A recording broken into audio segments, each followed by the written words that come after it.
கோப் குழுவினால் மேற்கொள்ளப்படும் விசாரணை செயற்பாட்டை துரிதப்படுத்தும் நோக்கில் பாராளுமன்ற உறுப்பினர் அசித்த நிரோசனவின் தலைமையில் நியமிக்கப்பட்ட உபகுழு அண்மையில் கூடியிருந்தது. இலங்கை வீட்டு வசதி அபிவிருத்தி நிதி கூட்டுத்தாபனம் தொடர்பில் மேற்கொள்ளப்பட்ட விசாரணையின் போது இவ்வாறான விடயங்கள் வெளிப்படுத்தப்பட்டன. வீடமைப்பு கடன்களை வழங்குவதற்காகவும் சாதாரண மக்களுக்கு கடன் வழங்குவதற்காகவும் இந்த நிறுவனம் ஸ்தாபிக்கப்பட்டுள்ளது. ஆனால் இந்த நிறுவனத்தில் கடந்த 2-3 வருடங்களில் மாத்திரமல்ல, அதற்கு முன்னரும் இந்த அறிக்கைகளில் எழுதப்பட்டுள்ளதா இல்லையா என்பது தொடர்பில் எனக்கு தெரியாது. செல்வாக்குமிக்க நபர்களுக்கு கடன்கள் வழங்கப்பட்டுள்ளன. இது செல்வாக்குமிக்க நபர்களுக்கு கடன் வழங்கும் நிறுவனம் அல்ல, இது சாதாரண மக்களுக்கு கடன் வழங்கக்கூடிய ஒன்றாகும். அவ்வாறாயின் இவர்கள் எவ்வாறு 500-600 மில்லியன் கடன்களை வழங்கினார்கள்? செல்வாக்குமிக்க நபர்கள் என்பவர்கள் அரசியல் ரீதியாக செல்வாக்குள்ள நபர்கள் ஆவர். தற்போது அவர்கள் அவற்றை இன்னும் செலுத்தவில்லை. அவ்வாறாயின் நாம் சாதாரண மக்களை பற்றி பேசுவோம். පොඩි මිනිස්සු ගැන කතා කරමු. කවුද එහෙම දීලා තියෙන ආයතන?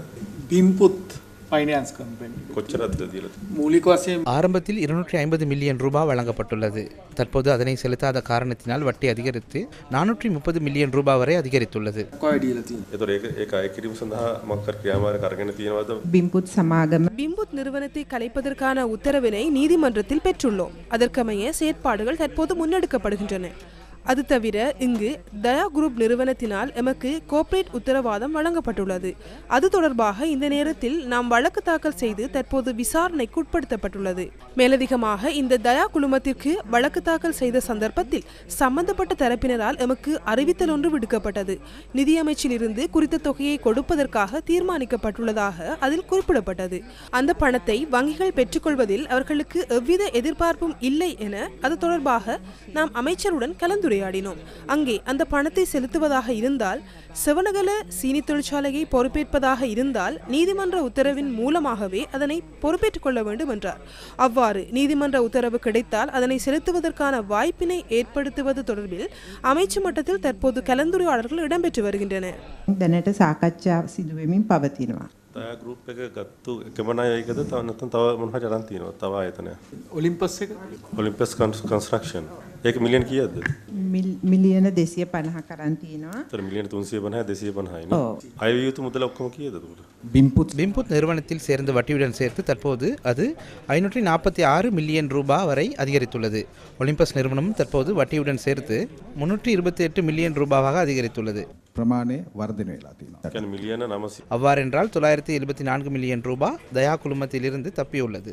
எமது நாட்டின் நிதி நிறுவனங்களில் கிராமிய வங்கிகள் மாத்திரம்தான், சரியா? இலங்கையில் உள்ள பெரும்பான்மையான வங்கிகளில் பில்லியன் கணக்கிலான பணத்திற்கு ஆப்பு வைத்துள்ளனர். ඒතර ඔයගොල්ලොත් එක ආයතනයක්. இதேவேளை சமுர்த்தி திணைக்களத்தில் முன்னாள் அமைச்சர் தயா கமகே செய்ததாக கூறப்படும் முறைகேடுகள் தொடர்பில் லஞ்ச ஊழல் விசாரணை ஆணைக்குழுவில் இன்று முறைப்பாடொன்று செய்யப்பட்டது.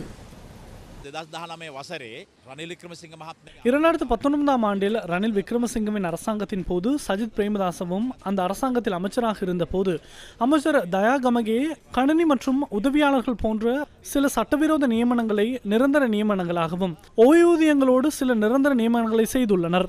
அந்த பதவிகள் அனைத்தும் முறையற்ற பதவிகள் என நாம் இப்போது சொல்கின்றோம்.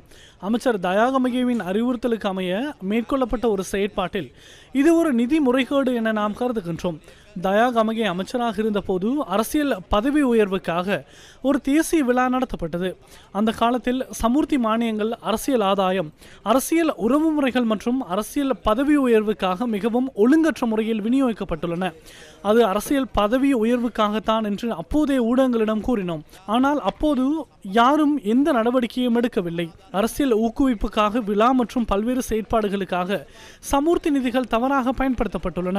இன்றும் கூட சமுர்த்தி நிவாரணத்தில் நுண்ணிதித்துறைக்கு 100 மில்லியன் ரூபாய் கூட கிடைக்கவில்லை. அது மாத்திரமல்ல, சமூக பாதுகாப்பு நிதி என்று ஒன்று இருக்கின்றது. இது பொதுமக்களின் பணத்தில் உருவாக்கப்பட்டது. இந்த பணத்தில் உருவாக்கப்பட்ட நிதியிலிருந்து இந்த நோக்கத்துக்காக 135 மில்லியன் எடுக்கப்பட்டுள்ளது. அந்த நிதியை சீர் செய்வதற்கு அப்பாவி ஏழை மக்களின் சமுர்த்தி மானியங்களை பயன்படுத்தி தப்பித்துக் கொண்டனர். ஆனால் அந்த பணம் தொடர்பில் அப்போதைய அரசாங்கம் நிதி முறைகேடுகளையும் மோசடிகளையும் செய்ததாக நாம் லஞ்ச ஊழல் ஆணைக்குழுவுக்கு தெரிவித்திருக்கின்றோம்.